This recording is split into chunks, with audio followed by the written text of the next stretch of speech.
Keep all this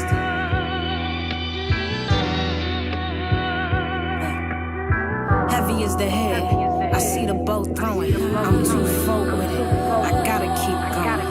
Kobe with the wins. You niggas just a Nolan. You win and only cousin me. Let's keep the ball rolling. No disrespect, Slim. Where is your check, Slim? Welcome back to another episode of the You Weren't There podcast. I am your host, at Mia Was Here, and we got a great team with us today. As you can see, we got a full house. Left to right, I'm going to let all my guests introduce themselves, and then we're going to get right into it. Chaz? You already know, Chaz DL, at Chaz DL. Welcome back to another great episode. Nature Boy Music. That's Nature BOI Music everywhere. Mm-hmm. 900 Supreme, KAE-9 Hunnid. That's me. Mm-hmm. And it's your boy who's Los here. That's WHOS, LOS on everything. For sure, man. And I'm super happy about the episode that we have coming for you guys today. Pack house, so let's just kind of start with the real Nature, right? You the superstar and all of that good stuff. You know what I mean? You know what I mean? You got the city on lock, and I sent you the episode where I talked about you before, man. Like, I think it's important to give people their flowers. I say that every single episode. I think it's important to let people know the love and the appreciation and the respect that you have for the work that they putting in. But Nature is special to me, right? Because I mean, I remember I was going through what was that? Like pre-COVID, I think. I was going through something personally, and Nature realized that, and he sent me music, and he got me in the studio, and we got some crazy stuff done. I ended up putting a lot of that out with Dirty Gospel with Ty Relington. Shout out to my boy. But you know, and I know y'all got some new music coming out too, right? Family Tree, if I'm not mistaken. You know I'm paying attention, baby. Family Tree, October 1st with Ty Relington. But just like as far as your journey in the city, especially because of the fact that you're like from somewhere else, and there tends to be a lot of conversation around that when you move in, you know, within the DMV or whatever you want to call that. Kind of give us your story, how you came to be, as far as like who Nature Boy is. You said, all right. Yeah, So keep it light. Keep it light. Yeah, I know. That's a loaded question. Keep it light. Keep it light. When somebody asks you that, just say what comes to mind first. Nah, you know, I always say I'm an artist first. You know what I mean? Like, a lot of people have seen me in a lot of different lights. But at the root of me, I'm an artist. You know, I rap, produce, I DJ. DJing was the first thing I ever did. You know what I'm saying? So I'm in love with music. I play instruments, all of that. And I just love it in its totality. You know what I'm saying? From culture to the actual music being made. So I never let nothing be like, hey, you said you're going to do this, you do that. You know what I mean? Like, even when I play instruments, I switch instruments every couple of weeks because I just wanted to try them all, know them all. You know what I mean? He's special. So yeah, like, that's really the root of me, is just like my love for music, my love for culture. And I never let them, what is jack of all trades, master of none. I never let that haunt me. Like, sometimes it come into play because you're like, damn, if I was to chill and just do one thing, would I be the greatest at it? But I just don't think that was God's purpose. So, when it comes to DC, I started out here as a DJ, like, back in, like, 2012. Which is how I met you. Yeah, so I was DJing with One Verse Mini at Red Lounge. Everybody wants to start with Red Lounge. I was at Red Lounge DJing with him, and you know, I was an artist at the time too. But like, I always use DJing as a tool. Like, my dad is a DJ; he loves DJ. He's a great DJ. But that was never my like passion. It was just something I could do since young. So I always use it as a tool to where, like, as an artist, you can't walk in everywhere, but everybody could always use a DJ. You know what I mean? So I, you know, DJ with him. I met a lot of the, you know, independent scene through that. That was my start. I was living in Baltimore at the time. That's where I'm from. So I would drive up 295, sober, drive back drunk. That was my nights.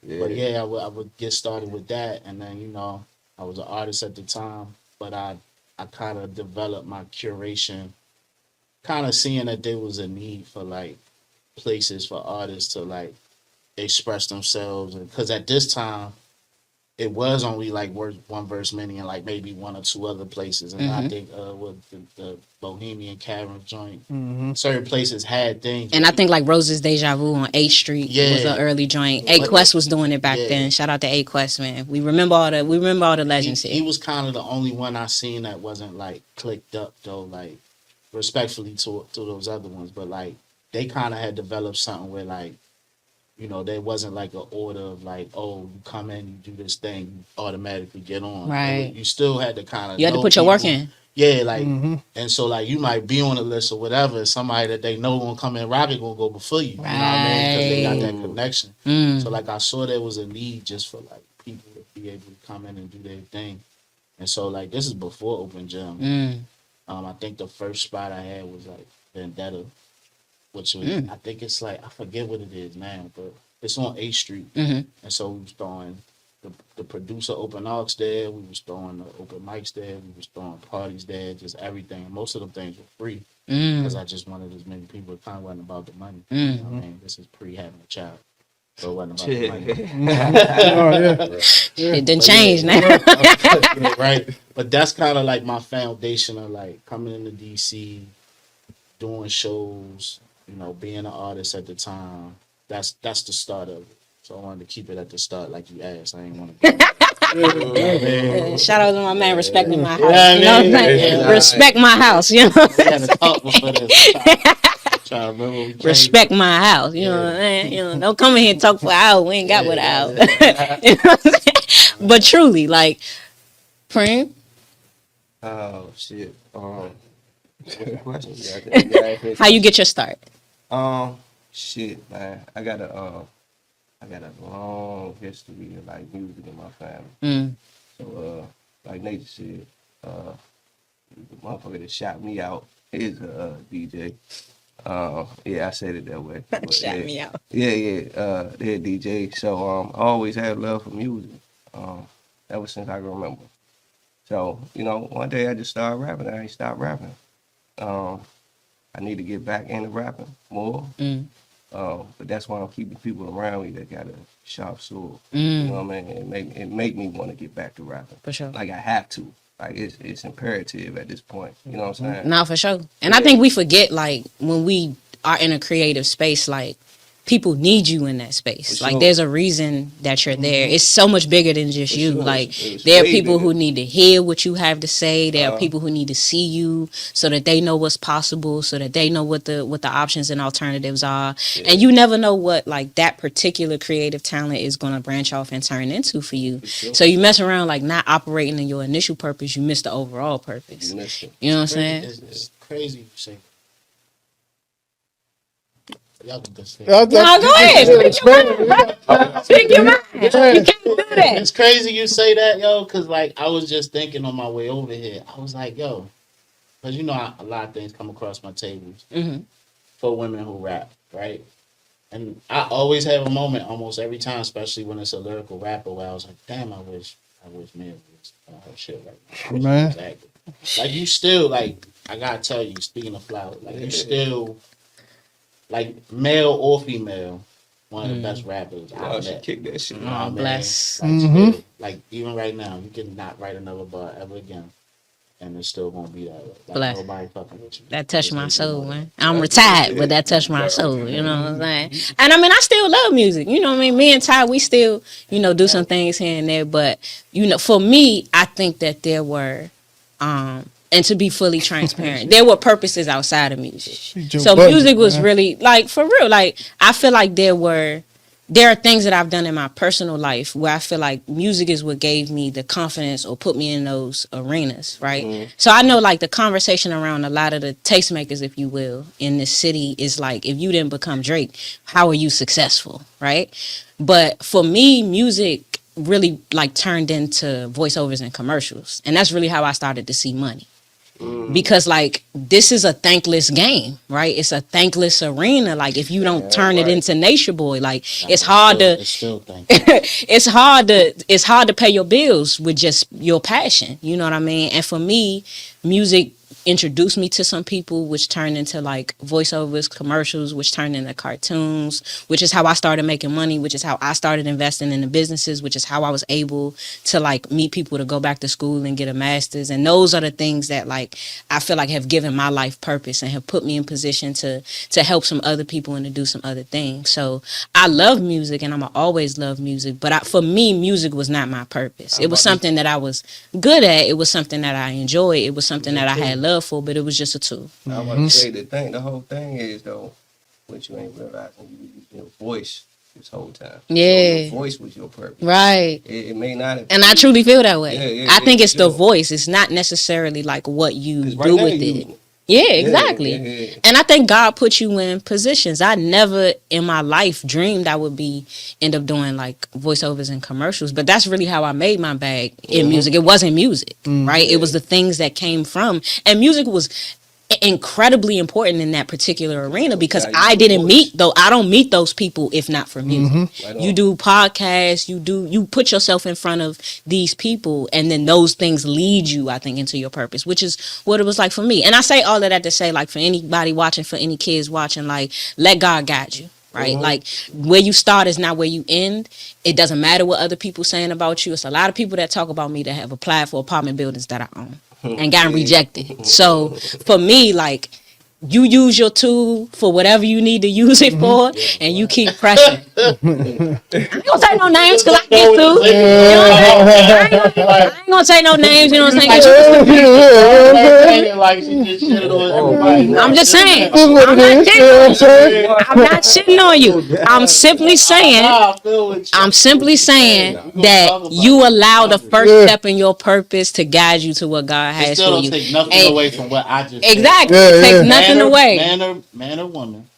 I'm sitting next to one of the best lyricists. For sure. I'm That's standing Isis, on man. that. You know, Yep. congratulations, Queen. But Yeah. I'm standing on what Yeah. I did originally. Bless. So I'm glad for your successful outside. That's my brother right there, man. I appreciate that.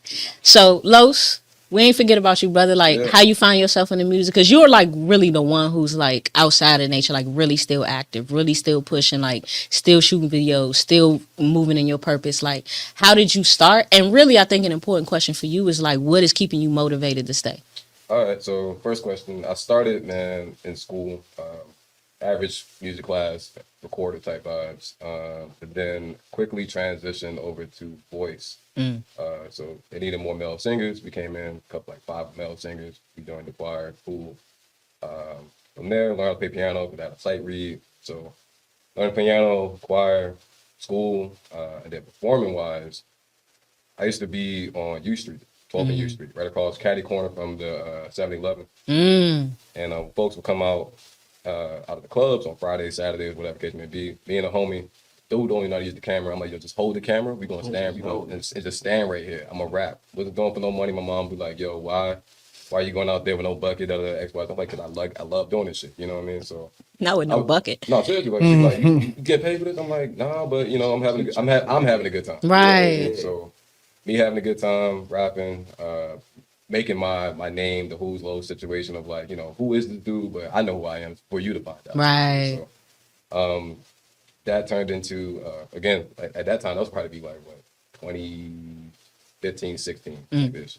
So not knowing Nature had the 4 years prior to Velvet Lounge was where Open Gym was at around that time. So after some months of grinding on the streets, I found the open mic sectors around, Open Gym being one, some ones in Southeast, things of that nature. And yeah, so those were my beginnings. Like, in school, hit the streets, hit the stages, and continue to network with folks, things like that. Gotcha. What's keeping me going now is the essence of good music. Being a part of the good music effort.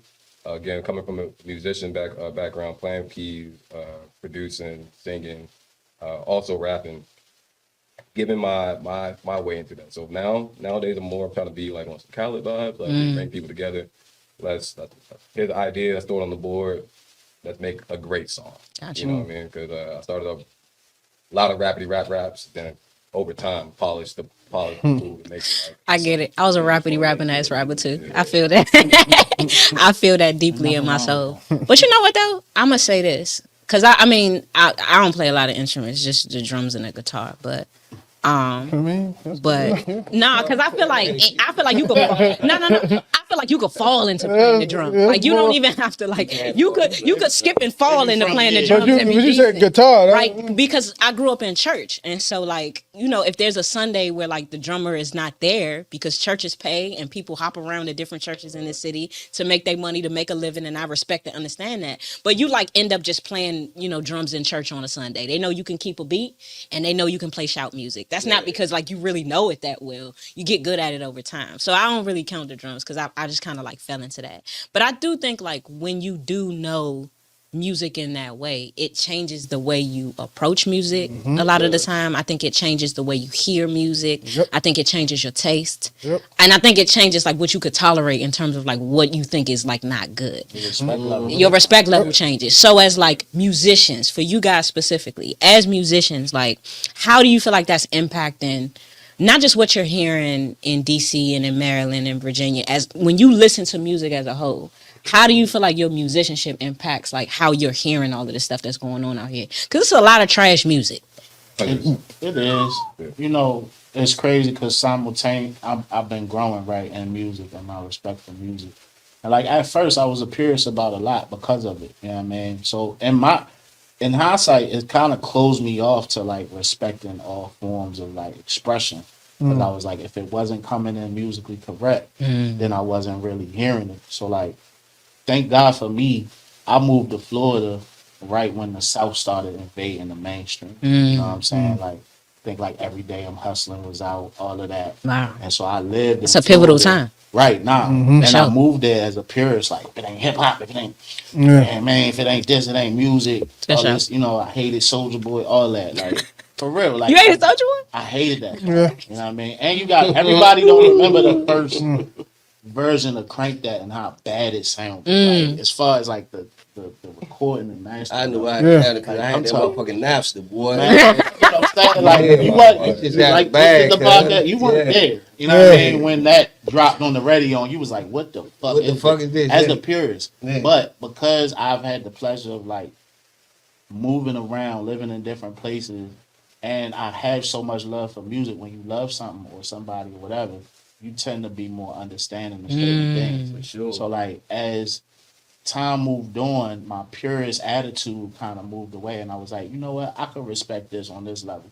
It might not be for me or what I'm rocking at home, but like it's moving people and people gravitating to it, and I can't like say that's not valid because I'm not in that group of people. I'm like, 100%. that's a, you know what I mean? Like there's genres I don't like, Yeah. but are we not gonna say that ain't music? You know what I mean? Facts. So at first, musicianship definitely made me more closed and like I wasn't really accepting a lot. But as I've grown, especially like, you get older, you can age yourself out by having that mindset of like, this is what Yeah, music right. is and this ain't.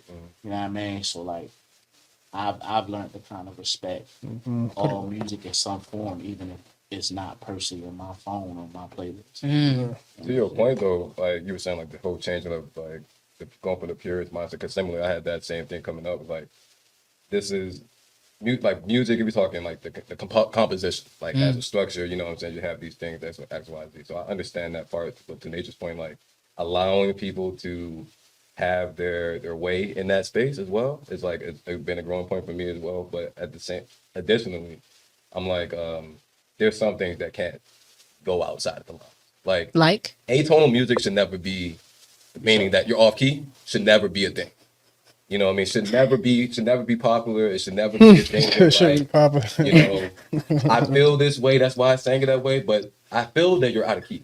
I feel that these 13 notes right here that allow you to lock into this song, that allow me to get into that groove, you step out on the 15th degree of that song, that's out of key. So not a sexy red No, fan. Then. I would tell you why Look, I don't. I don't think what you're saying is wrong. It's theoretically yes. No, Yeah. it'd be the fact that people be standing on the fact that yo, this is out of key and it sounds good. That sexy red song cracks. No, but I said, ooh, baby. That thing go.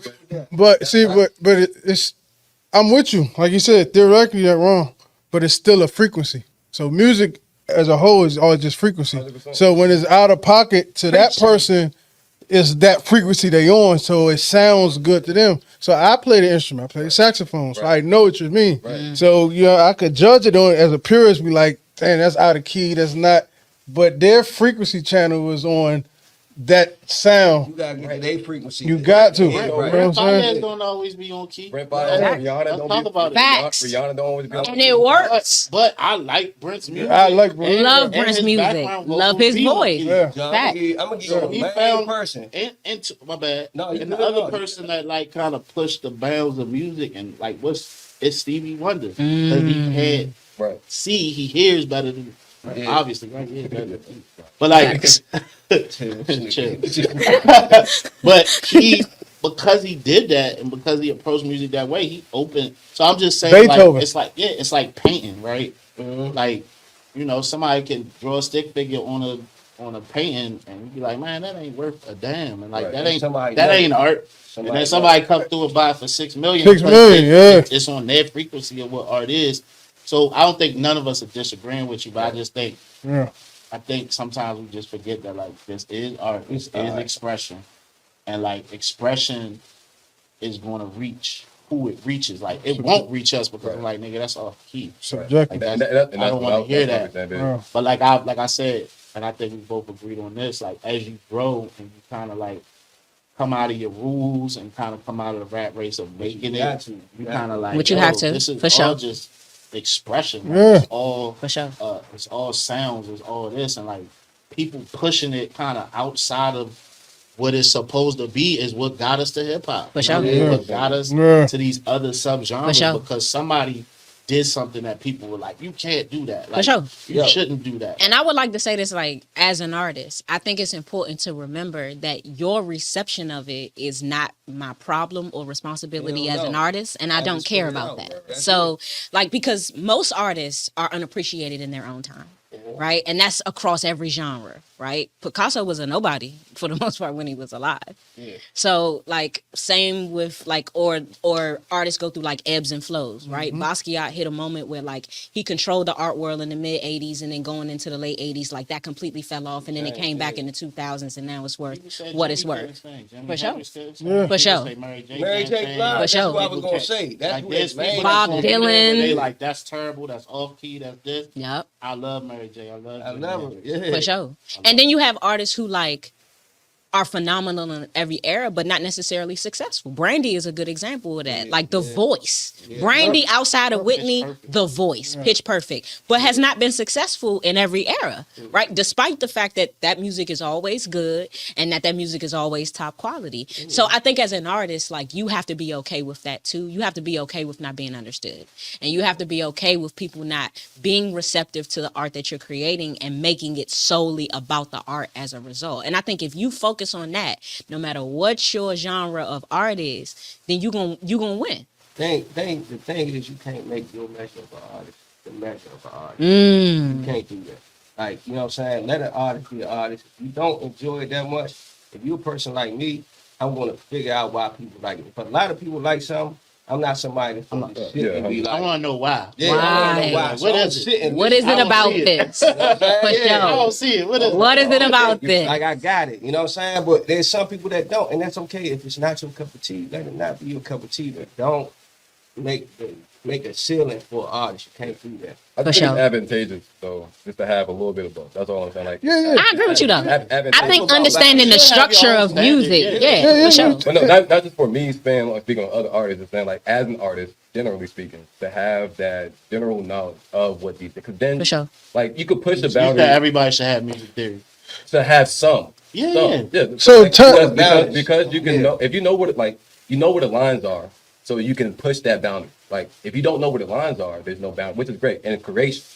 And when I think of like enjoyment, whether it could be a folk song or it can be hard rock or it could be atonal music, right? To even know what atonal means is something like you can make atonal I music. think a lot of you know? I think a lot of artists though, like, and me as I'm sitting here listening to you, like, I think I miss when I didn't know as much as I do. Honestly, Man, from Yeah, the the creating, ignorance side, yeah. I do miss mental part, like For sure. not having rules in place sometimes because like I go back and listen to like my old stuff. Damn, I don't even know how I did that or like put those samples shit together. crazy, But because I didn't know this is how you do it and this is how you don't, I did it and it came out like what it came out like. So I think it's just like both sides of that. Like I get where music composition definitely helped me. I think it's helping me later as I'm getting more open to things and seeing things as music in their own way.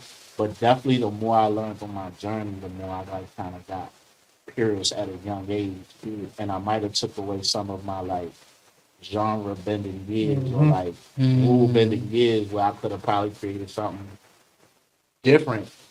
Maybe it's still staying in the lines of being on and but like, you know, like as a producer, I think sometimes we do reach for things that we think is right? So like it ain't just like music theory. Like for instance, the music I'm making now is my most intimate, truest music to myself and my foundation because I stopped being like, I gotta make something that's gonna like hit home with people, kids, adults, all like I gotta make a hit, right? Right. I stopped thinking about that completely. I was just like, I really make music because I want something my son could go listen to if I pass away. And I wanna like feel everything I'm saying.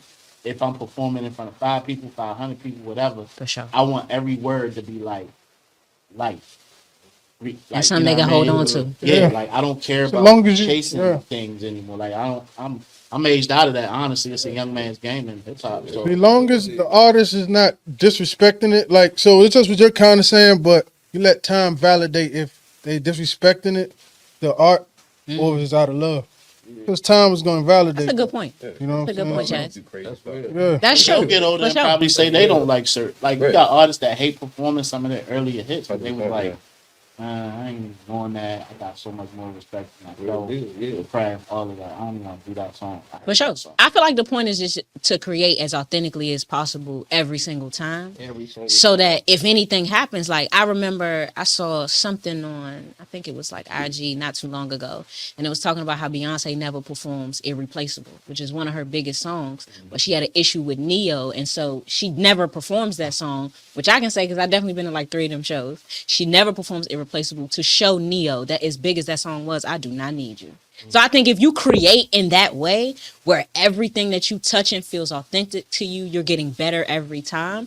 Even the shit that like was popping that was great that you created 10 years ago, you don't need it because you have so much within your catalog that you can touch that's authentic, that's real, and that people love, that it mandates that you don't necessarily have to like put yourself in situations where it's like, well, I don't believe in the principle behind this record anymore and I don't want to do it.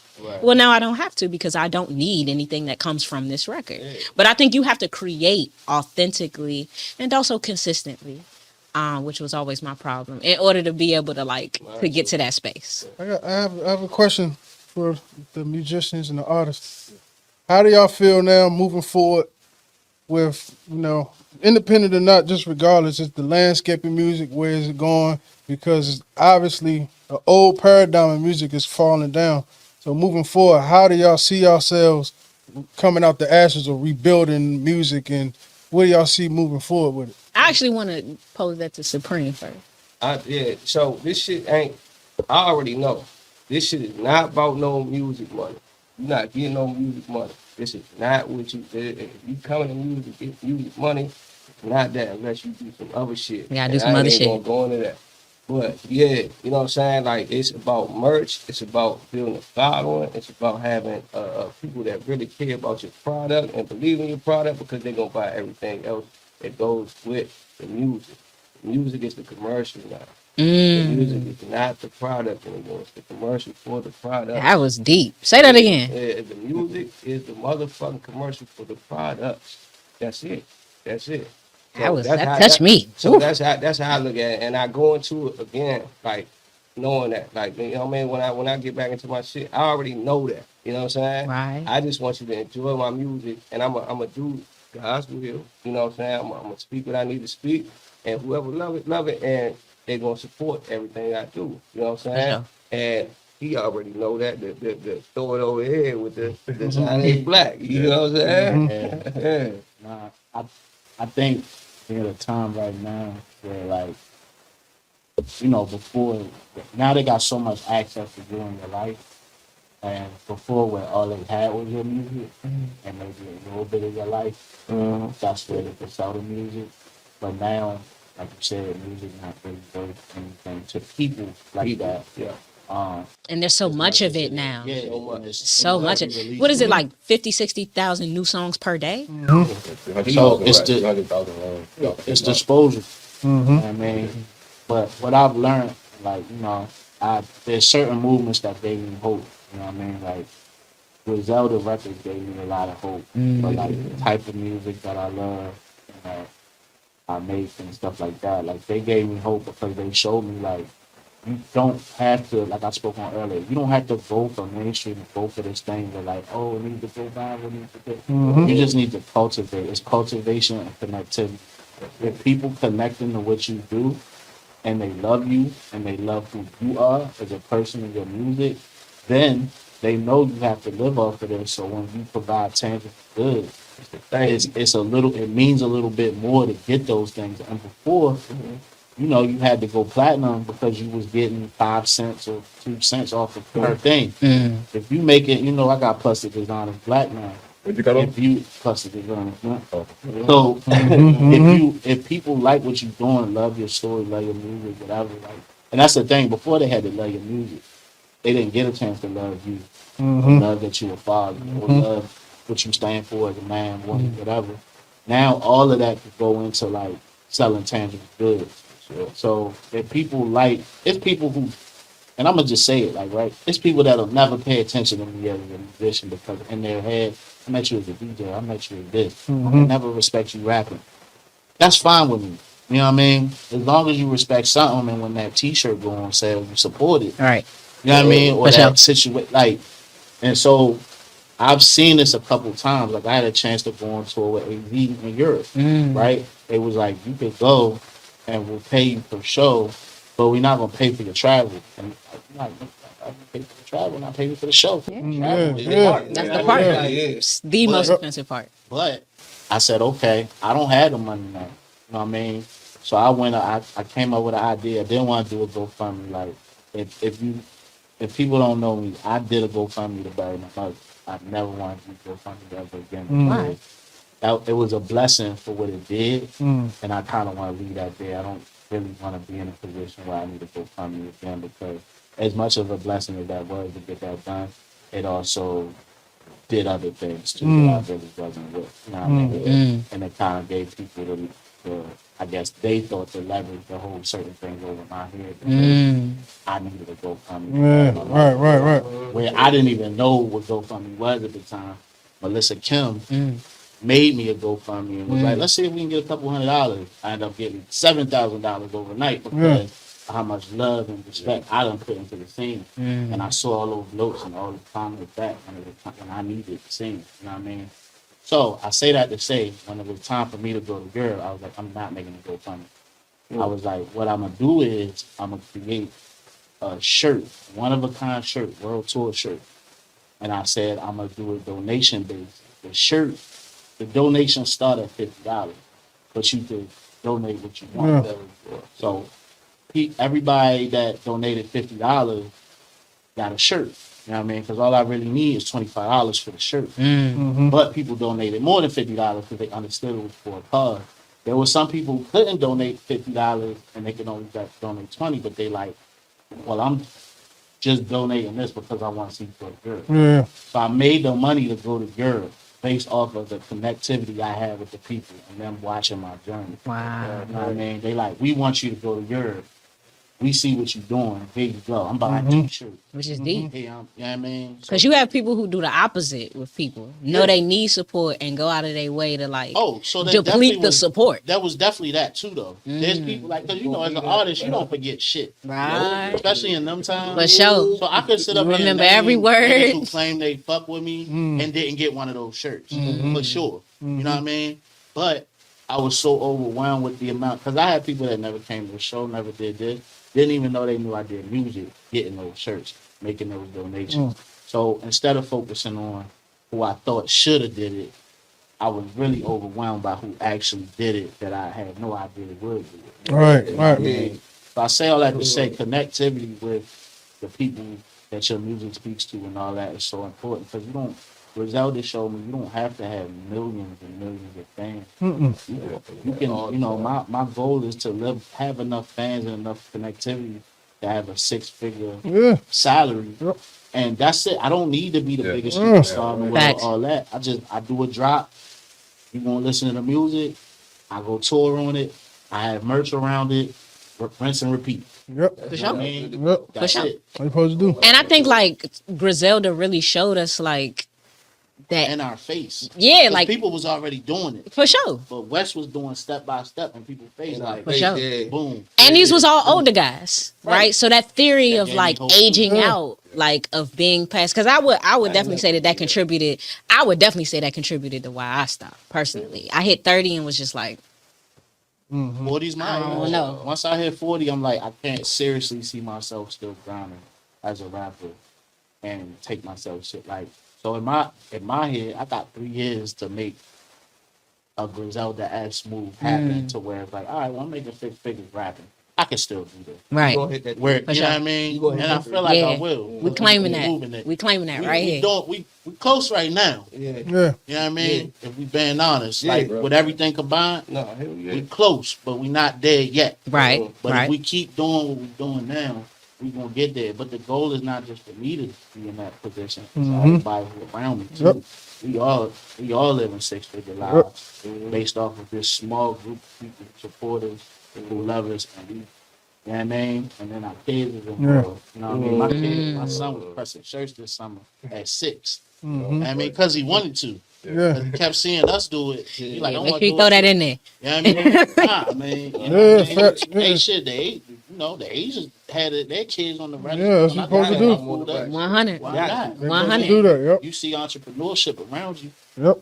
As a kid, you know, especially little boys, they always want to help do something. So, Because they just want to be there. yeah, my son's daughter, she pressed the shirt. We all like, and, you know, I'm teaching them entrepreneurship through us trying to make it. So I think that's way more important than, like, being able to get them $1 million right now with letters and things like that. Obviously. But like, you know, them seeing us come up and them seeing how we got it done is important too. Yep. They gonna know if they work hard. That is how they supposed to see it. Yeah, I mean, For sure.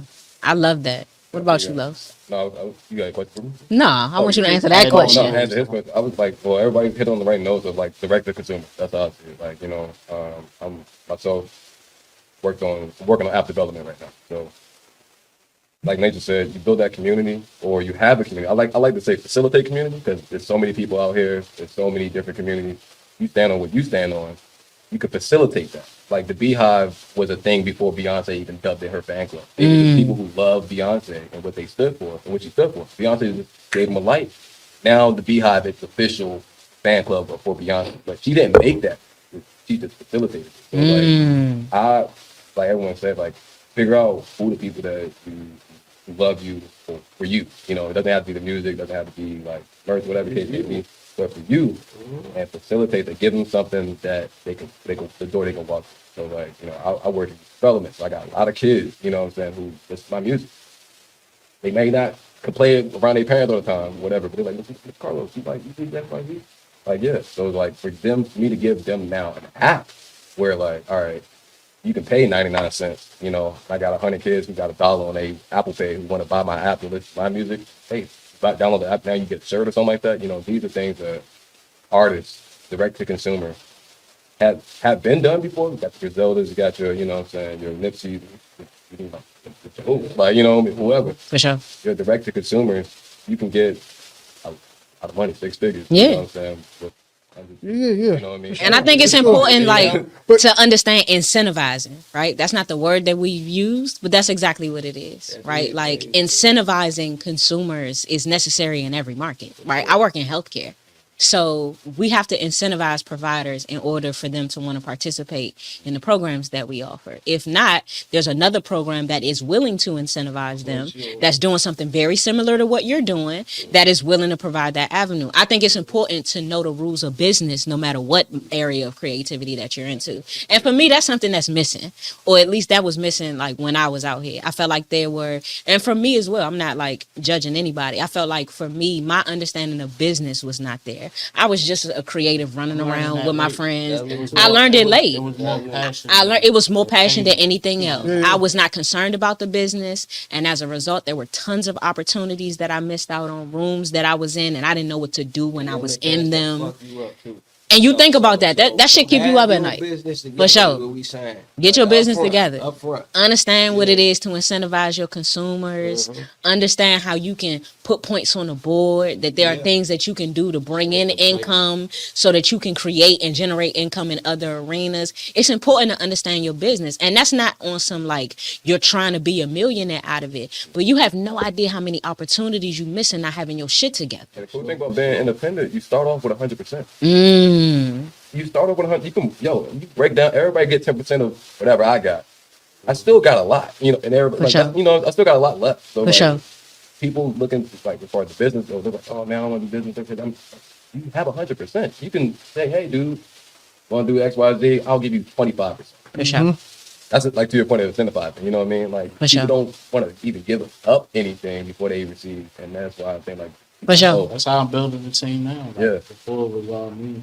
Yeah, it was 100%. I was Ah. damn Yeah. hard. 500%. You know what I mean? I'm working Yeah. 500, but like it still ain't enough. 'cause You know? I'm doing And that's everything, what I'm people don't missing. understand. You keeping 100% for yourself, not having a team around you, not having people that can help you, but you giving 500%. So you lost. Right. But now it's like, I'm going to pay that. Look, that's what you want? For sure. Cool. I'm going to get on PB and J time and have to sit down for a couple weeks because I paid you that.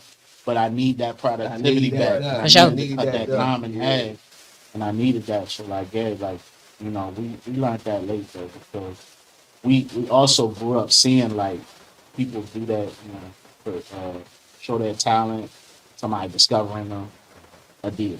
Right. You know what I mean? For sure. Like, Which is not realistic. Now we seeing like, people are going, viral on their own. La and Russell. making it into a business and Right. doing stuff like that. So like, it's just more examples around of people doing things outside of the norm, what we're used to. Which I think is so important. I think it's important that these kids understand there are multiple ways to get to where you're going.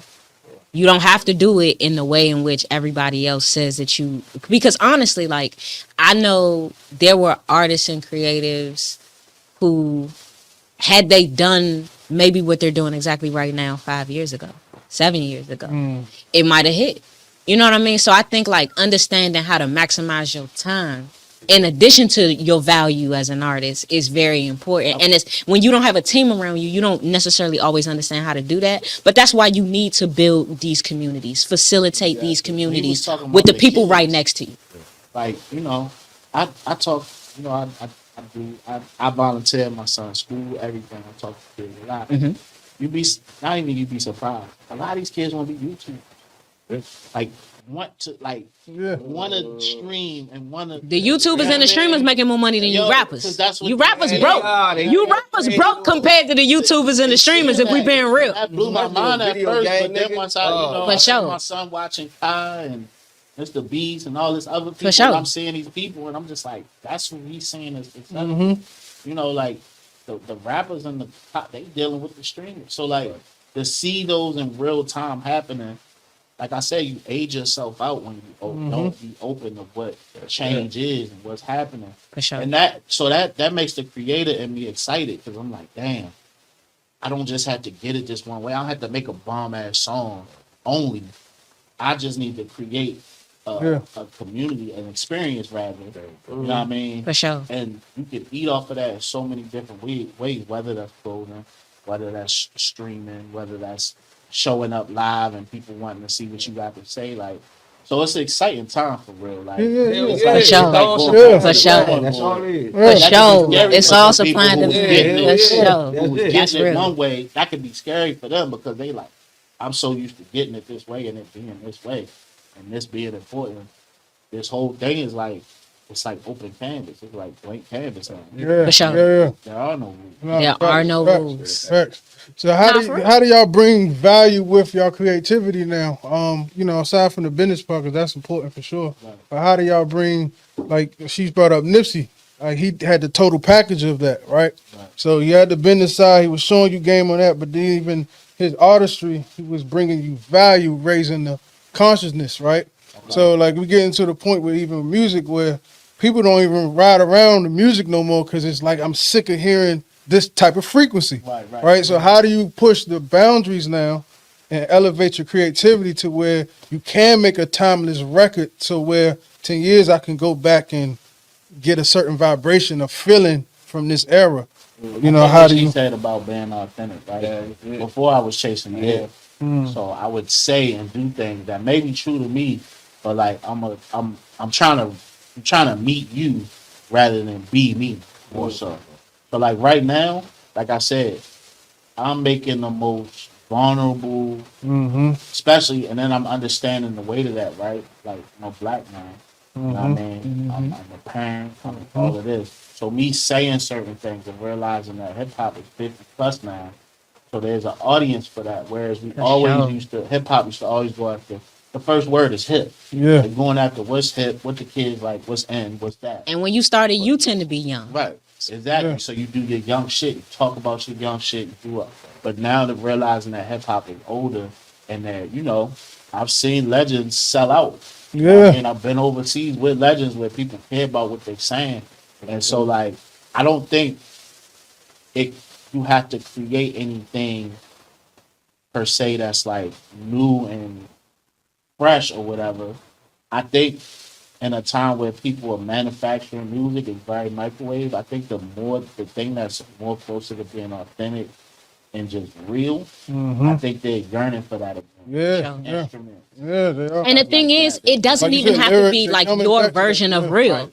I love Griselda. I love Conway the Machine. I love Benny. I mean, I love Armani. But it's like, I ain't out here selling no drugs and shooting niggas. I don't know That's nothing real to about the them. trap. It's real to them, but I relate to it because it feels real to me, even if it's not my experience. Right. And I think it's important to remember that too, that like people can create things, you can create things that may not be the experience of the listener, but the listener still fuck with it. And I think it was a small window of like what you could say and do as a black man, a black woman. Like, you know, a lot of, especially I think women in hip hop go through this. I watched the ones that talk about shaking ass and all of that and pimping a nigga, and I watch the ones who don't, and they think that, you know, the ones that don't think like, oh, you got to do that to win and da da da. When For sure. really, like, Right. me as a music fan, I'm sure a lot of other people would yearn to have the experience of the woman that's not talking about that and not doing that. But you could get caught up thinking like because this is what's catching the algorithm and this But is but what's- but now, but you said, but you seeing the minds are switching now over to Yeah. more people What thinking is like it? you now. It's like I'm good. They've been doing that. You gotta be oversaturated in one area to know that there's another area. Yeah, For like sure. now you know you got your For sure. community. Right. You can live off this because really, that's not cool for real. For real. Well, they don't want to deal with that, right? Like you can't know that there's a need for something else until you have people that. That's why I love when people disagree or like, you know, like my team see. Like I get excited when somebody be like, "Yo, that's not it" on my music or something. I get excited. I be like, "Oh, I feel like you the first person, not just being a yes person, even though there's other Yeah. people probably not doing that. Yeah. But I think like, yo, the fact that you felt strong enough to be like, that's not it. I don't want that. You have to see that other side that doesn't want that or opposes that to see what it is. So I get excited when we get those type of situations because I'm like, yo, now we know what they do want Yeah. or don't want, and we know who we talking to versus like a bunch of people around you telling you what you want to hear. Mm-hmm. You know what I mean? So I think you just be as true as you can to yourself. Be real with yourself. I think enough artists don't be real with themselves. They have this false perception of themselves or what it should be. And it's like, yo, listen to what's happening. If people not fucking with it, they not.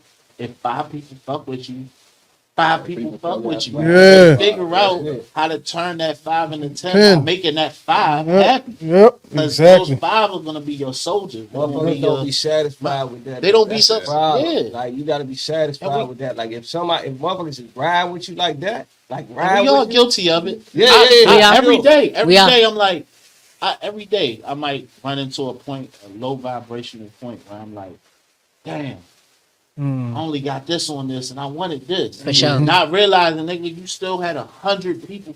Like it'll take For me sure. to see somebody else who can't get 3 likes on their shit to be like, you need to be happy with your 200. I swear to Yes, God. Ooh, yes. you preaching. You know what I mean? You Like, preach- It'd be like I literally had that like, moment. in real life, Yeah, if for 100 sure. people came to you with like, "I love your shit," that's overwhelming. you would be, That's yeah, you'd be overwhelming. like, For sure. all right, relax. Nah, for relax. sure. Like, for 20 sure. people said, "Yo, I can't." Like, what the If fuck? 20 people came, right? If like, 20 people. I used so like with open Oh, yeah. gym, I used to give my spots because I would go to a place on Monday and Tuesday. I'd be like, yo, I need a night on Monday and Tuesday. These are industry nights. These are your lowest selling nights. I got 30 to 40 people I can bring in here. I get any spot I want Saturday. But online, you'll be like 30, 40 likes, man. But 30 or 40 people in a room. I swear. Like we have Yeah. 30 or 40 Yeah, people I in a room swear. right now. Yeah. This shit is Preaching. hot. Yeah. Preaching. It's lit. Yep. I have to remind myself about that with the podcast, right? Because the numbers fluctuate and you're trying to figure out, it's early. We're trying to figure out what people like, what people want to hear. And so, like, I had a couple weeks, I think like the last few weeks, it was like maybe like 150. And I was pissed about that because the previous week was like 3. And I had to remind myself, like, like, nah. 150 people in this area doing anything is an accomplishment. And there are tons of podcasts who have been around for years longer than me who don't touch 100 a week. And I ain't saying no names because it's all love with everybody. Yeah. But there are shows who've been doing it for longer than I have who have never touched these numbers. Or podcasts who had other creative experiences before mine with huge audiences, and the podcast ain't doing no numbers. That shit been up 2 days and 6 people seen Or the it. fact So that like, you just started which is something, fine. Them you're 6 getting is good 100 too. You got- Exactly. Cause like I have to remind just wanna myself. Point out, like you know, you could go that area to what other people are doing and they're not.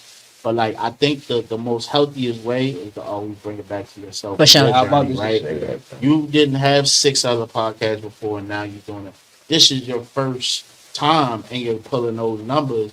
And like I said, it's helpful sometimes when you're going through things to be like, man, they're not even getting what I'm getting, and I'm So you know that what I mean? so that you stop So- comparing yourself. Stop It's not comparing that yourself. it's not to Look at down this, yourself and look- or to down anyone Yeah, else. look at It's so that you journey. understand the realistic See, that- view of what you're So, involved. like you just said, they put them numbers in there to mess with your mind anyway. Mm-hmm. So now you going in there, not going in, bringing the value that you truly can bring, Right. because you focus on the numbers. focus on so the if they hear the numbers, you're coming in here giving value to the community. You not realizing. So these brothers right here, you're touching them. You know what I'm saying? So in real life, you doing your thing, you helping. You know what I'm saying? But in this virtual world, they make it seem like If you the know. game, if you know Yeah. the game, you know a lot of these numbers are bored. They fake. It's fake, Sure. man. Like if you really know what's going on. YouTube ads, You know what TikTok I'm saying? ads, Even Google in my industry, ads. all the shows selling out. Labels is buying show tickets. Yes. It's happening in the real Yeah. world too. It's not even just on the internet. Yep. Like once you really have a grad, that's why informing yourself education is so important.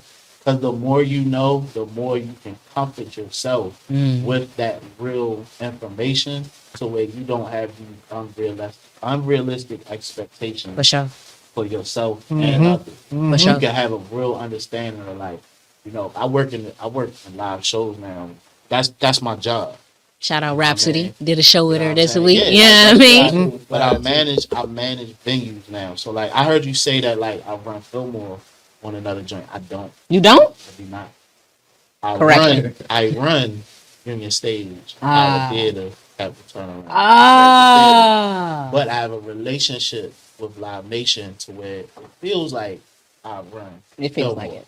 right? But that's My just- bad. I thought he but did. that's because in our world, I'm one of the only people that has a long-standing relationship with the entity that actually runs Live Nation. I mean, I'm sorry, Fillmore. So I could get a date in there. I could get artists on the stage. I've limited, but I took that time. I took that time to get the relationship with them, right? So I'm saying that to say, like, even on these tours, and you think these artists are so, they have Yep, all the seen it. engagement online and all this stuff. Local artists from here that have DMV and Hood News going in the frenzy, everything.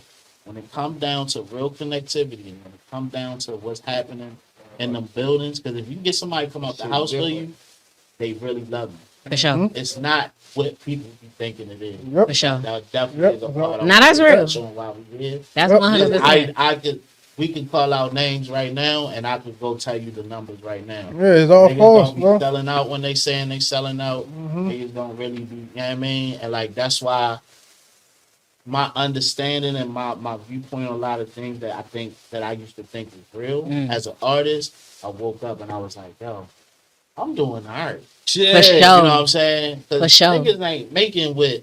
You think people making 20 grand a show and like guarantees? Because that's what they Yeah. saying on them songs. That's Right. what they saying. It's You know not what I'm happening. saying? Y'all Yeah. liars. Yeah, We I know mean, you. it's We not see you. It's not You happening. niggas are liars. But Man. the thing we saying is the killer of happiness is basing your success upon somebody else's For sure. success. Comparison is for You sure know the what thief I'm of saying? joy. Don't For ever sure. do that, Especially man. when that somebody else shit ain't even. Ain't even Yeah, real. That's bro. None of that's what I'm saying. real. Not. It's fugazi. You got- Whoever the fuck not. But you know what? Yeah. This reminds me of what I said at the very beginning of the show. This is why it's important to love yourself first. Yeah, Because if definitely. you love yourself first, you know yourself. And if you already know yourself, then you will stop comparing yourself because you understand that that's the thief of your joy. That's it. And listen, like, everybody does it. Everybody has a weak moment where they focus more on the outside than on the inner. Yeah, But recalibrate. you gotta recalibrate. You gotta go back to who you are, who God made you, what your purpose is, what you Yep. intended to be.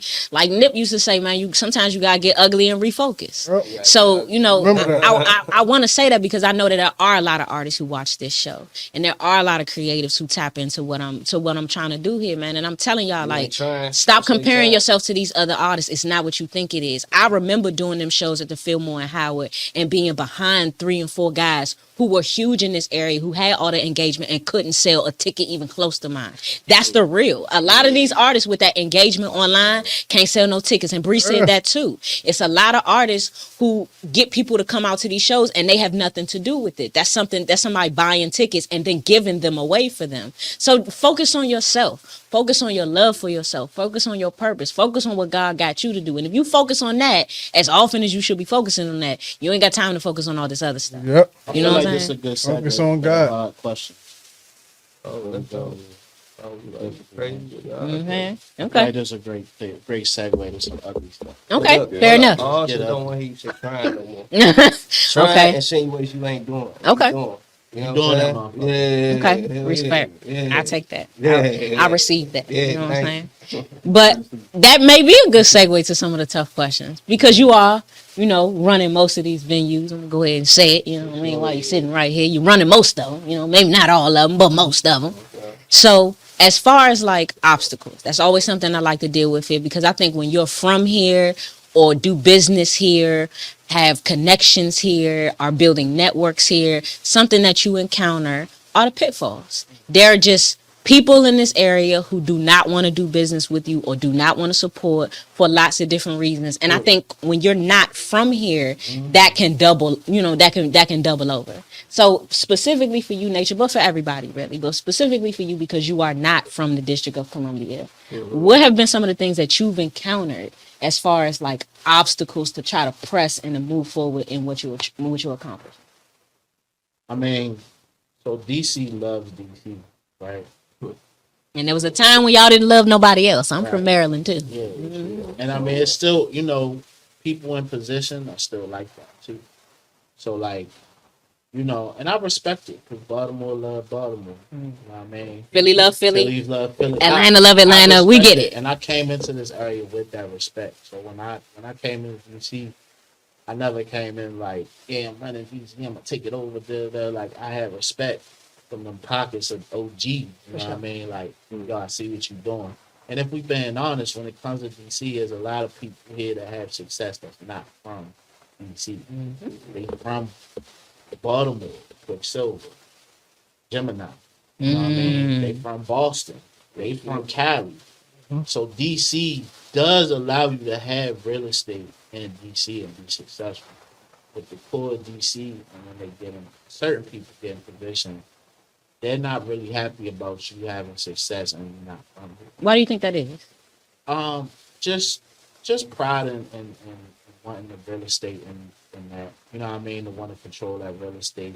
It's already like DC is a mecca for a lot of different things outside of music too. But you know what I mean? It's a political city, all of that.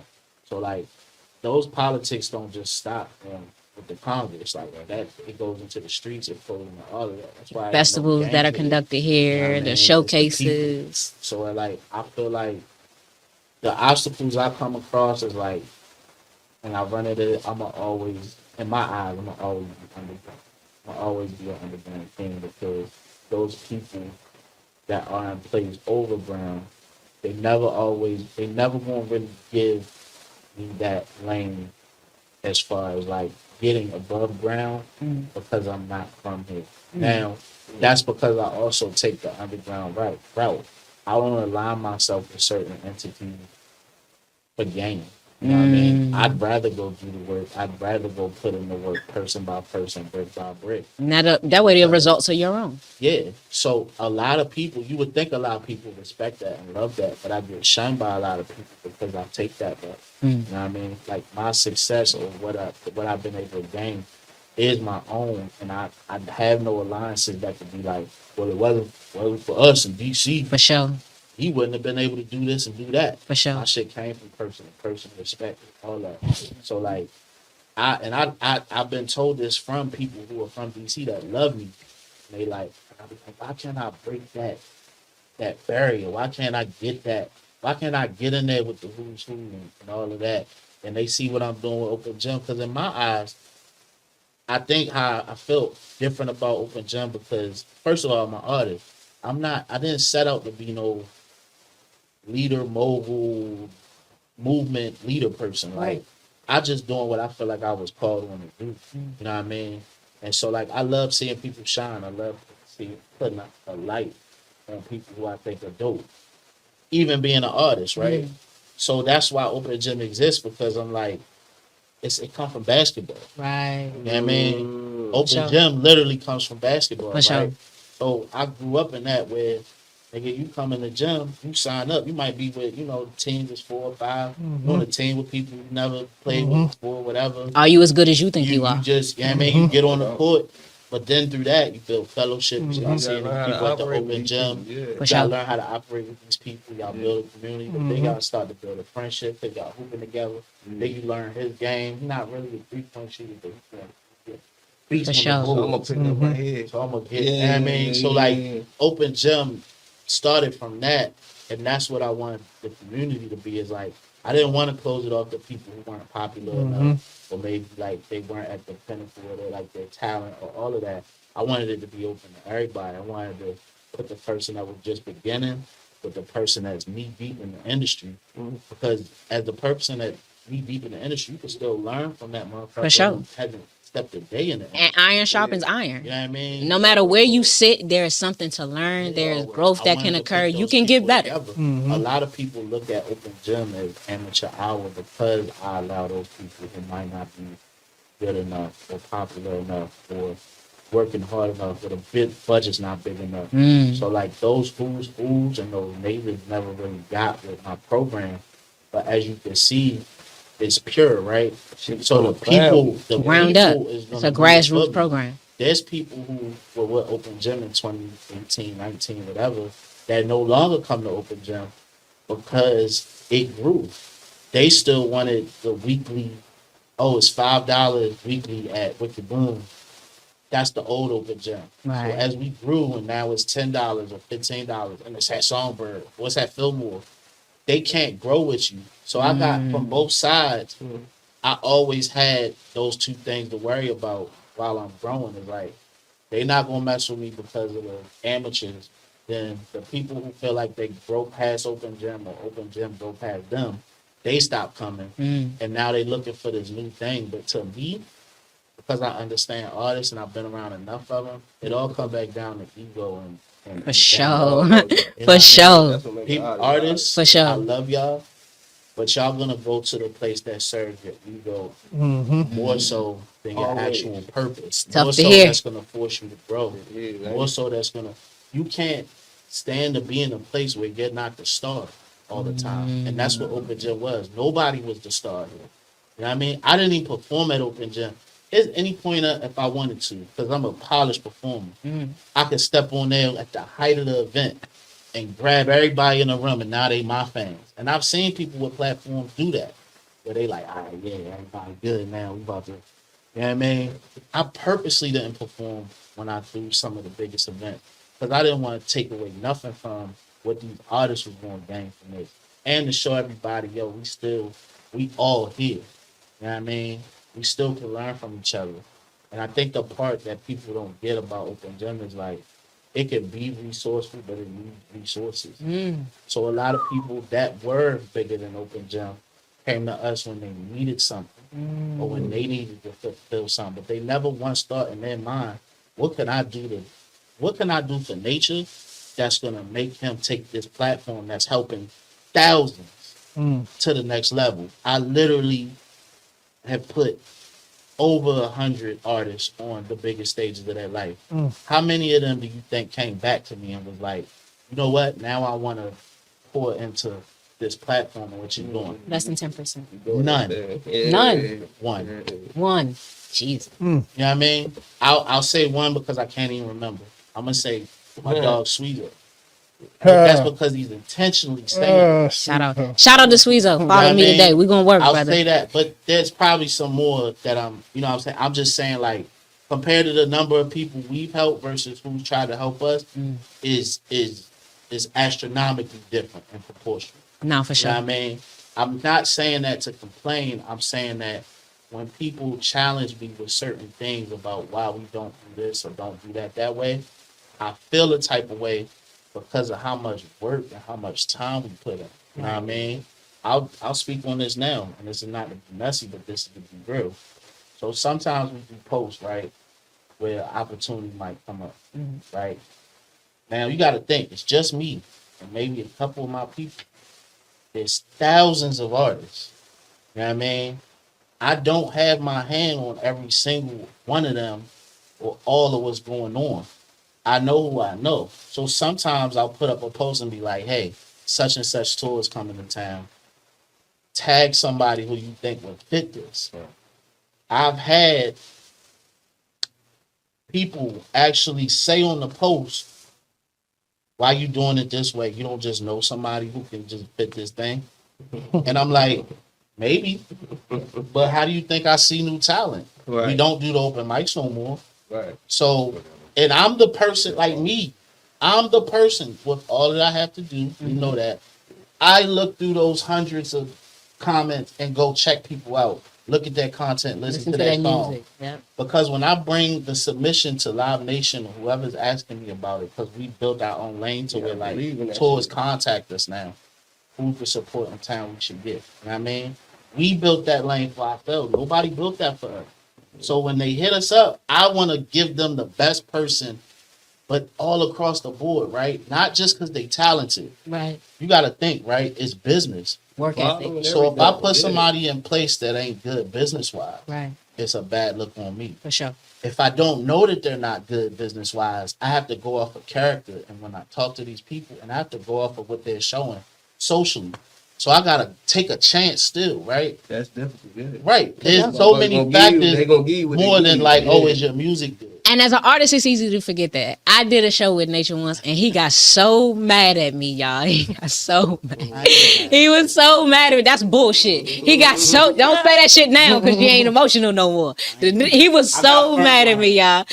You got firm. She not used to that. It felt like anger. That's true. That's why I respect you. That's why I don't respect a lot of y'all. A lot of y'all soft. But that's the truth. A lot of y'all soft. That's why I don't, honestly, like, you gotta earn my respect. It's a lot of y'all soft. Y'all come at me soft, and then you wonder why I treat you like I treat you.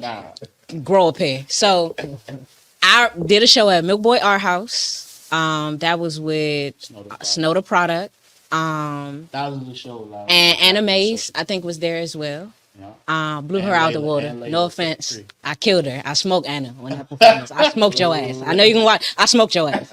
I ain't smoked Snow, but I smoked your ass. I mean, it wasn't even close. Came out there with your outfits and changes. I smoked your ass. So we did the show. Anna was great. I was better. And then Snow was like amazing, right? Even though I opened. So I didn't sell a single ticket, right? I really was just like, I'm just coming here to do the show. And Nature was like, why would you think that if we're doing a performance where we're selling tickets, that as an artist performing, you wouldn't have to sell tickets? Why do you think you're more special than everybody else on the show? Snow sold tickets. Have you seen how many people following her? He broke my heart, y'all. I'm not gonna lie. But that was also at that time. It was That's firm. how we made money. For sure. You know what I mean? For And not sure. even me. I'm gonna clear that up. But I'm saying I that. didn't never make no do- yeah, money it's off never- of her tickets. The tickets was $20. That was $5 per ticket. You get to take home. Yeah. So For sure. in my head, right, and I want to take you where I was at with it. for Okay, real. let me hear that, and then I'm gonna explain 'Cause I went- how I fucked that up. Go Yeah. on. Because I went, okay, because I want to take you there, right? I had to go, this is back when you had to go pick up the ticket, get it on consignment. You know what I mean? So your name is on $1,000. Your name's on the line. So I go get these tickets. I meet up with her to give it to her. Now I'm like, all right, you get $5 per ticket you sell for you.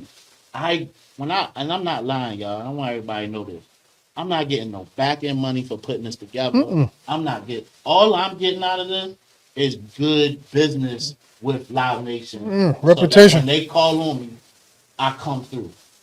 I know the benefit for the artist being a part of this is the stage and the money. Right. And at that, you couldn't really tell them like it was much money back then, right?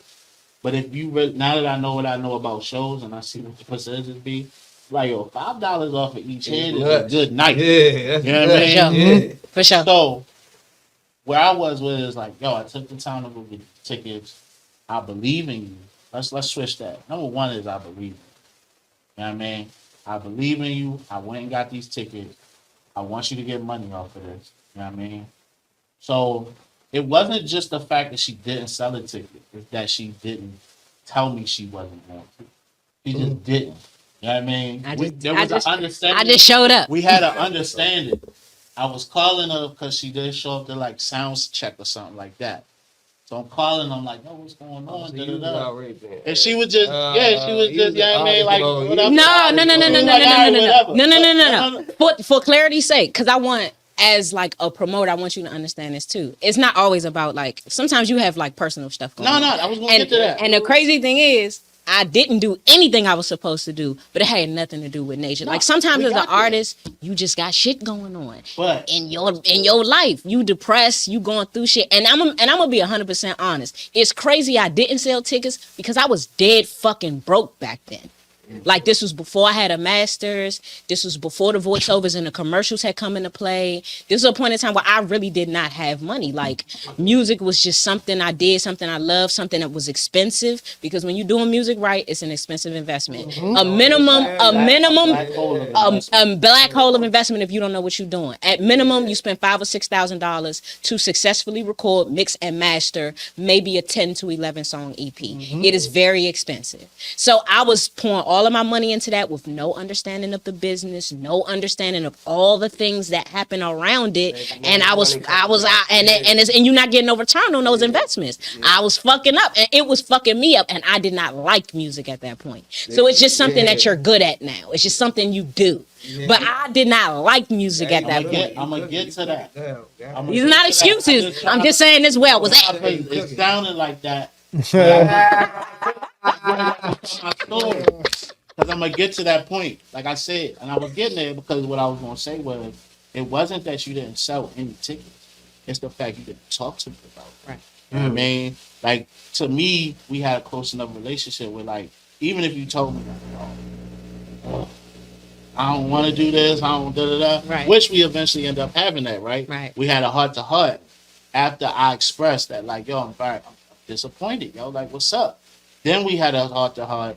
Then we hugged it out. Then we fucked the show up. Because I ain't never the type of person to not take accountability neither. Yeah. Anybody sitting right here would tell you that. Nah, like, I we would got take close to that accountability. day. I'm going to say that. We got, because in those moments, right, which I hate it, but I love those moments because this is even going to show where we're going to break off and you're going to be like, you going to fly away like, I ain't fucking around. Or we going to get closer in those moments because you're going to do some real shit. You're going to do some real shit.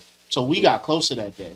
But I said all that to say because I brought up, you know, how we do the comment joint.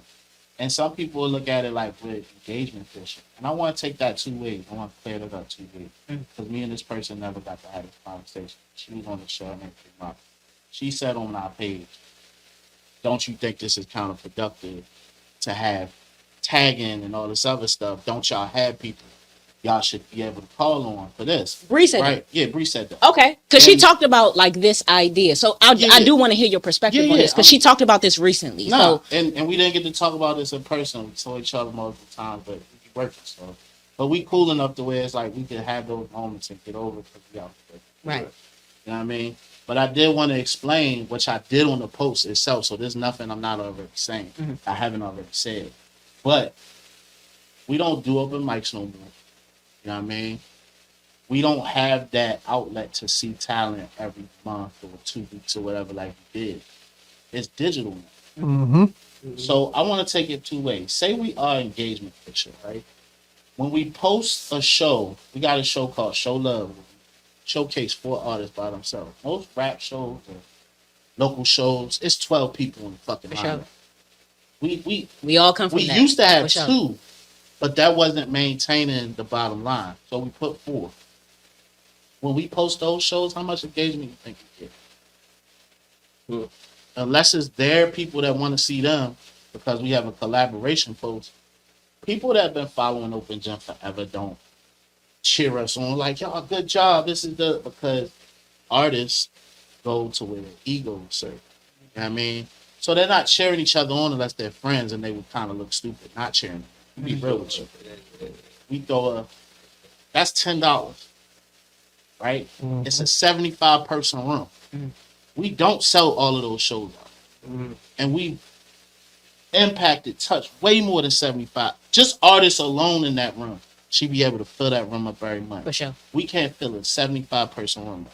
That bothers me. So that's one. That don't get no engagement. We throw a free event, free for producers, where we literally let producers play beats for 3-4 hours. Yep. And we let artists come freestyle, spit, whatever. 'cause Fresh artists gonna be produce. free. For y'all that don't know, fresh produce. Now, this is solely so artists can build a relationship with producers that are from the area. Because if a producer like what you So do, y'all can stop with them send me beats posts. We Right. sick of that shit. yeah, you can literally go build with the person. You freestyle well for 8 bars on their joint. They sending you a 20 pack free of cost. Yeah. Just that little bit of work, we set that up. You think that's filled up every month? Absolutely not. And that's free. So I say that to say, what's wrong if we were just solely doing this for engagement, which we're not. But if we were, what's wrong with that? What's wrong with us wanting to get That's engagement? what people do motherfucking post for. You know what I mean? Actually, Number engagement. one. But we're Yeah. not doing it for that. Yeah. Because at the end of the day, we actually do put people on bigger stages. Yeah. We do give them opportunity. And just because you're not following up with the progress of that story doesn't mean we not doing it. We just had an artist open up for Rhapsody a couple days ago. We're still doing the same shit we've been doing since 2019. Do you think that when we have an artist open up for somebody bigger, that all the other artists, all the other people that follow Open Gym is heavy at them shows, making sure we're making a statement? They're not. So me caring so much, I had to get to a point where I stopped caring when people say Thank or you. questioning Yep. what we're doing and just keep doing it. Yep. Because at the end of the day, they're not helping our bottom line. And I had to stop caring so much about where an artist is going to go with the opportunity provided. Because we put a lot of people on bigger stages that didn't maximize those moments and don't even come to Open Gym no more. You know what I mean? So I had to stop with my artist heart. I'm an artist, right? Right. I'm an artist first. That's what I said at the beginning of this show. I'm sensitive about certain shit Right. For when sure. it comes to this creativity sure. shit. So a lot of shit I don't speak on or answer or whatever because I know how I'm gonna get, how I am right now. I can be like that on 10 every day, all day. But I have to have understanding of who I'm dealing with, what I'm dealing with, and realize when some stuff is above me. So I let people play with me. Like, I think that's those questions like that. The nigga in me is like, you playing with me. Right. For real. I feel that. You know what I do. Because feel that that. same person that asked that question definitely benefited from the platform too. I've called her on my own. No asking, no nothing. Just like I've done a lot of people. You too. You know what I mean? I'll call people on my own, out of my heart. Yo, I think this is a great opportunity for That's you. true. I can vouch for that. Nobody asked me to do this. Nobody asked me for this. I do it on my own, out of my own heart. Do you think people step behind? Do you think that person makes sure that my platform keeps running or that it keeps having resources? They don't. And it's just the truth. And if I feel some type of way about it, cool or whatever, but I don't feel enough a way about it to stop what I'm doing. I let y'all think what y'all think. I let y'all ask what y'all ask. And I simply pose the question in my head, what else is niggas doing? Who else doing what? For sure. For Like sure. you said earlier, right? If you want to have certain conversations or call certain people out, do it yourself. For sure. That's what I did. I'm just an artist. I didn't come into this with no connections, no affiliations, no OGs, no big dogs, no bag. No homies. None of that. I came from Baltimore myself. And person by person built respect. And most of the time, in most relationships, they benefited off of me. I didn't benefit off of them. I found my benefit by just being authentic and being real with my intentions. I don't snake nobody. I don't make no money off nobody that they don't know about. I only make money with people, or I don't make no money at all. You made all the money. Ding. Perfect. There you go. So, Yeah. you know, I get passionate like this because I'm like, yo, y'all don't know what the fuck I go through to even do what I'm doing. For sure. And how many times I just wanted to say, yo, fuck everybody because they don't even appreciate me anyway. But if I was doing it for y'all appreciation, I would have been stopped. For sure. I'm doing what I'm called on to do. And I do That's it key. on my own. That's it. That's That's it. key. So You y'all can said ask you that. questions. You can try to Yep. dissect what I'm doing or why I should be doing it different or whatever. But I simply say, if I'm not doing it right, or you think I should do it different, you do it. For sure. And I would say this, right? Because a big part of the purpose of You Weren't There is to have the difficult conversations, right? That's literally like the title of the show. There are spaces that y'all are just not in. There are conversations that you're not having. There are things taking place in this city and beyond that you have no idea about because you're only involved in a small part of it. You need somebody to facilitate those conversations. That's why we're here. And we did talk to Bree a couple weeks ago. Shout out to Bree and Teach. That was an amazing show where we did sort of like go over the landscape of the city. And I'm not defending nobody. I'm not defending nothing. But the point of the platform is to open up the door for conversation, right? So and I think in Bree's, from her perspective based on the show, I think Bree sees it like when she's throwing these parties as a DJ, when she's like having these events, creating these sponsorships based on Wild Tea, which is I think the organization that she's working for and is now trying to expand into like promotion and things like that. I think from her perspective is if I'm throwing an event, I should be able to fill it. That's not the artist's responsibility. And so she approaches it from that type of perspective. Okay, let's go there, right? Let's go there. In 2005 or 1990 or something, when that was your job, right? I remember when artists was to be artists and show up, promoters was to promote. That shit ain't like that no more. And let me be honest with you, I work in live shows, right? If we put your name up and say your show's coming to town and you don't sell any tickets because we put your name up, your show's getting canceled. Fuck us being a promoter and all of that. I'm talking Live Nation, IMP, Unison Stage Presents, anybody. This is the business. You know what I mean? I'm not going off of how I feel. Some of the top people socially will get their shits canceled. If our capacity is 500 and we put your name up that you got a show and you sell 75 tickets, you're getting canceled. Yeah. That's the business of this. I don't care how I should feel. Sure, promoter's job is to promote. Artist's job is to be an artist. But as an artist, haven't you had to now become a content creator? You had to become an experience creator. You had to be a vibe seller. You had to shine into all of these other things. So we can't pick and choose when, oh, well, your promoting job, your job should be to promote. Because I'm going to be honest with you. We can say that all day, but I'll be at some of these shows where people are supposed to fill the room, and they not. And they not because it's a group effort. Your name brings draw. If you, and that was always the model. Talk about earlier. If your name's not building the connectivity to your fans to where when they see that bat single up with your name on it and they coming out, then that's an artist issue. You know what I mean? So I'm not gonna book you. Cool. All right. People get confused off that part. Yeah, like it's just a business, and I know how we feel and we passionate. And that's why I I don't fault people for having passion and being disruptors or being certain things For sure. and being the person. And I want to say that for the the- purposes of this, because I know that Bree is not a sensitive person and always open to having the conversations. But for the record, we had this talk before the cameras were rolling, and like Nature was like praising Bree for being a disruptor because the industry needs people like that. So we ain't knocking that. We had that conversation before the cameras came on. Because everybody's position is different, right? If me, Nature, disrupts, it's gonna knock shit over differently than if that's what people kind of know you for. Right. You know what I mean? So like the reason why we had that conversation because I just literally voiced how I felt. I said, look, is it a conspiracy? Because Open Gym don't get no call for 8th Street Festival, Art All Night, Broccoli City. For sure.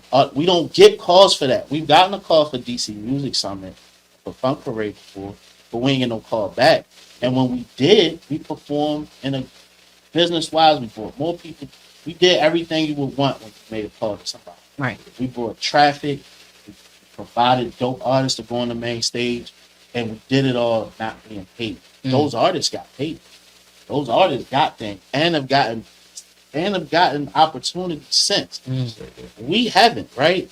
I let it go. I don't say nothing. You see me? I just keep going. I don't say nothing about a lot.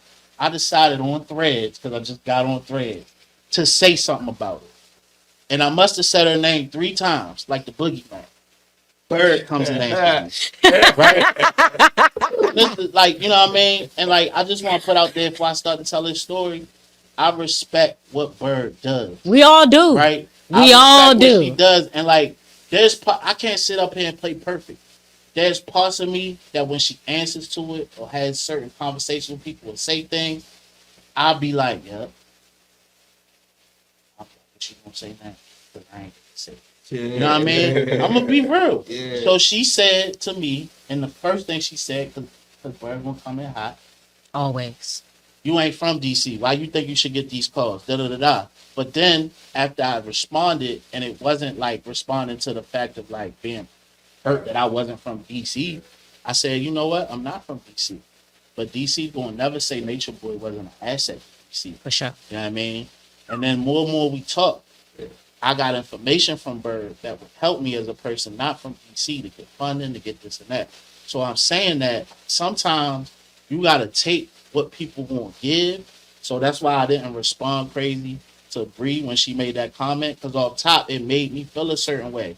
And when certain people even like the comment, because I'm an artist and I see all of that, I felt some type of way. You were Artists one are of them. petty. And I felt for real, I felt some type of way, because I'm like, oh, why is people coming at me like I'm some type of scavenger for engagement? Yeah. But you don't know what I mean? you don't control Yeah, people's but thing. no, You like, control your response. yeah, exactly. I control my For sure. response. Yeah. But I'm For just sure. telling you, like, as a human, off top, I just be like, yo, this is audacious. For real. Because Audacious. I take my time away from my kids, my life, my career, to help the landscape of what Hey, we're you supposed to doing. do that. And For I'm sure. proud of that. For sure. So when people try to come at me a certain way, I need a moment, because initially I'm going to be sensitive about it.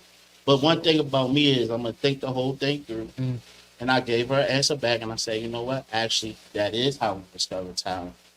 And that's not. And I said, at the end of it, I said, we can have a conversation about it. You know what I mean? Because at the end of the day, Digital we're streets, man. not getting nowhere.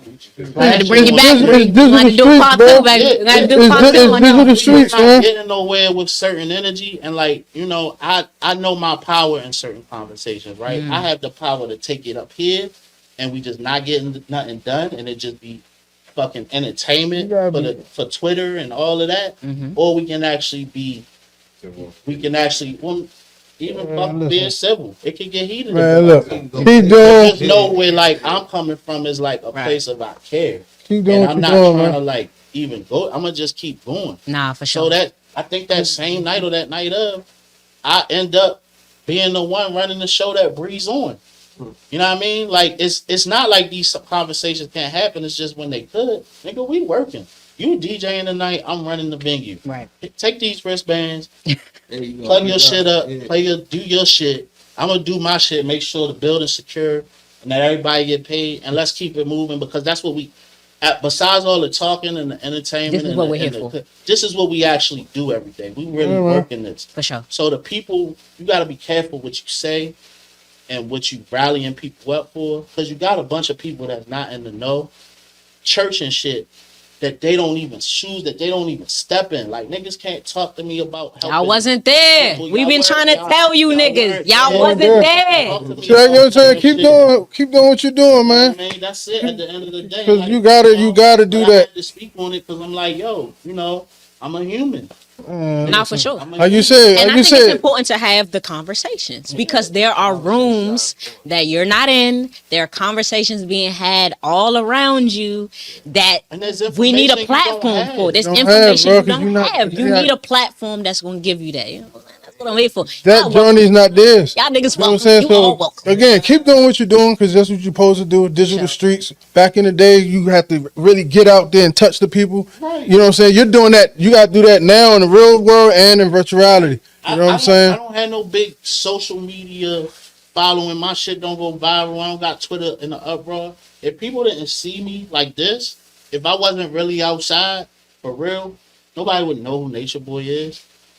But I can't go nowhere in the DMV and they not know who I am because I'm outside. I just want to say I could bear witness to him. You know what I mean? Because just so I know, that's how I met Mia. Because I used to do shows called After Hours. I was really She outside. came and blessed me and came on my platform on the Grace the Stage, and so I understand exactly what you're talking about. Yeah. But you gotta ignore those people because they don't know them journeys and how, like you said, it don't affect the bottom line. They're not in the mud like that. They in the mud in their own way. The whole reason we're here is because I was outside.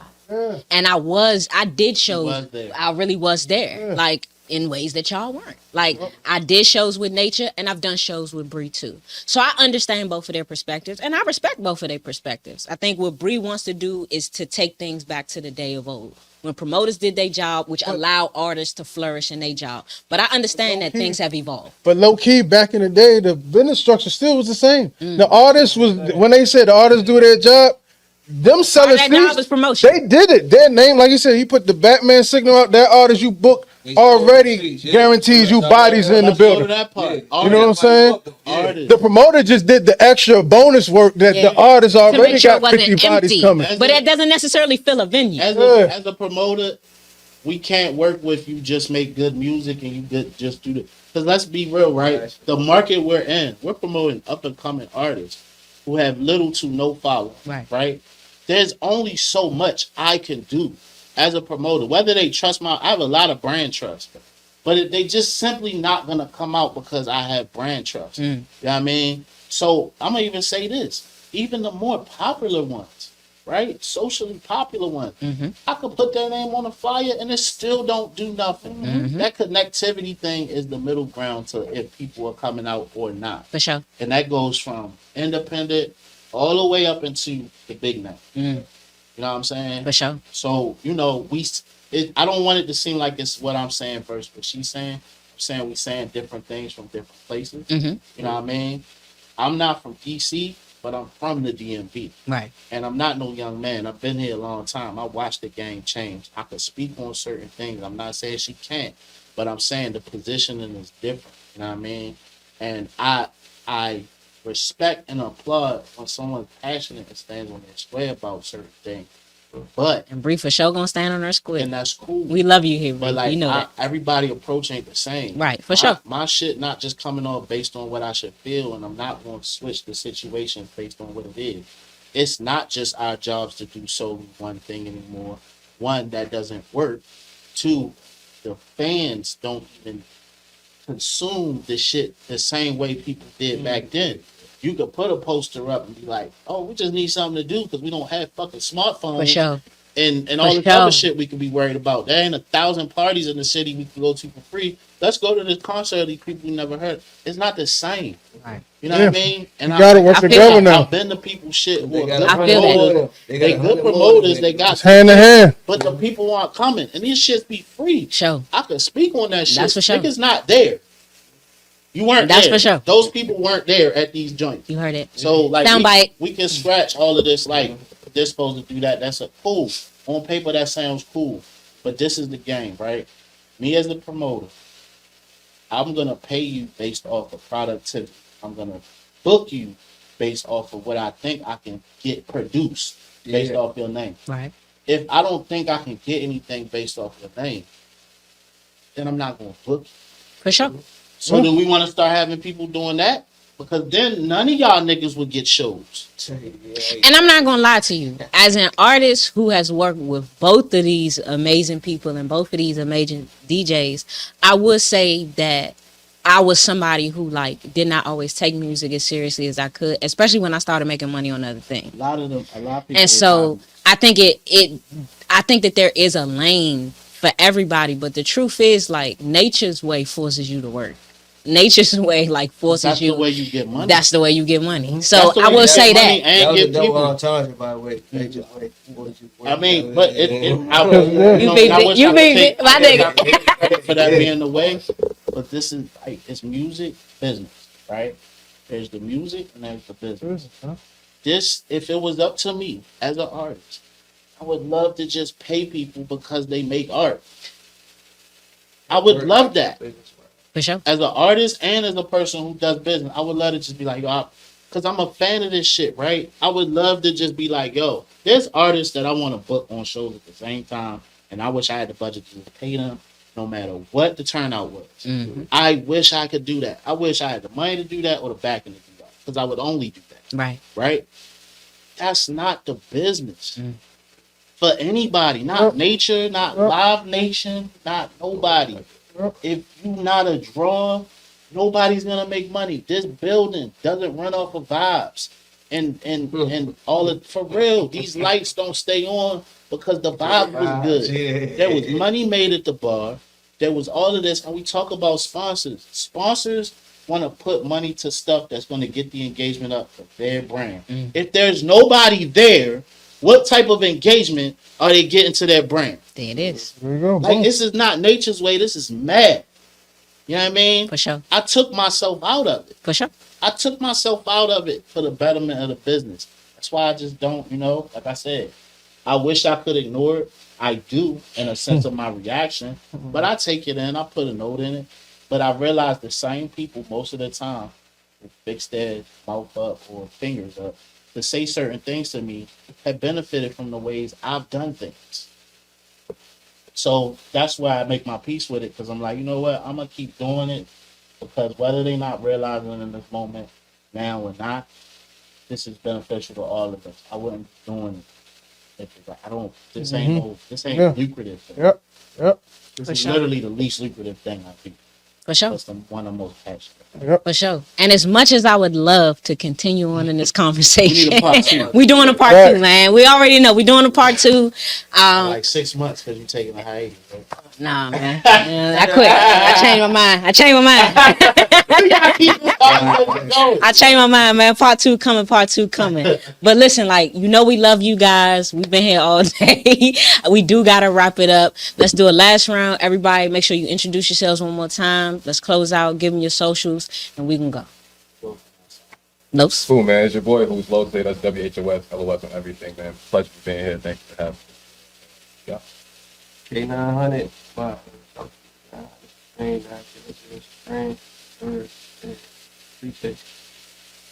Nature boy, the boogeyman. Woo!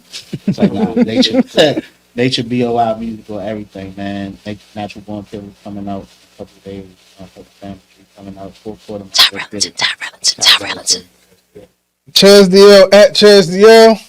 The bird by the door. Go get that. And also Audio book, man. Make sure y'all support. like, share, and subscribe, and comment for another great episode. Mia, close us out. For sure, man. And y'all know me, your host, at Mia Was Here. We love y'all. We appreciate y'all. We definitely doing a part 2 of this episode. But for today, we out. Thank y'all for tuning. Hey.